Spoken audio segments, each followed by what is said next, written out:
ഇപ്പൊ എന്താണ് ഇതിലത്തൊക്കെ കഴിയാറായാലും ഏകദേശം നമ്മൾ കിട്ടുന്ന പൈസ ഒക്കെ ഒപ്പം വാങ്ങി കൂട്ടുന്നില്ലേ? എന്താണ് സംഭവം? ഇതിന്റെ ഉള്ളിലത്തൊക്കെ കഴിഞ്ഞാലോ? നെല്ലിക്കതാ, നെല്ലിക്കയില് ആകെ ഒരു നെല്ലിക്ക മാത്രമേ ഉള്ളൂ. ഒപ്പം നിങ്ങള് ഫില്ല് ചെയ്യണില്ലേ?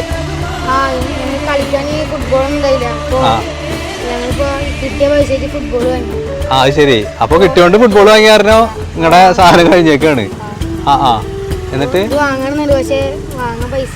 അതെല്ലേ, ചെറിയ ചെറിയ സംഭവങ്ങളാണെങ്കിലും അവർക്ക് ഇപ്പൊ തന്നെ ആ ചെറുപ്പത്തിൽ ഇങ്ങനെ ഒരു 2 മാസം സമയമുണ്ട്. ആ ഒരു സമയം വീട്ടിൽ വെറുതെ കളയണ്ടെന്ന് വിചാരിച്ചിട്ടാണ് ഇവരോട് വന്നിരിക്കുന്നത്. നമ്മൾ നേരെ സാധനങ്ങൾ വാങ്ങാൻ വേണ്ടി പോവാണ്.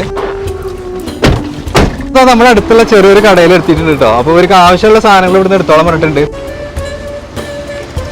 സാധനങ്ങളൊക്കെ വാങ്ങിയിട്ട് ഇവിടെ എത്തിയില്ലേ? സിനാന, അക്ഷയ്, എന്താണ് ഇനി അടുത്ത പരിപാടി?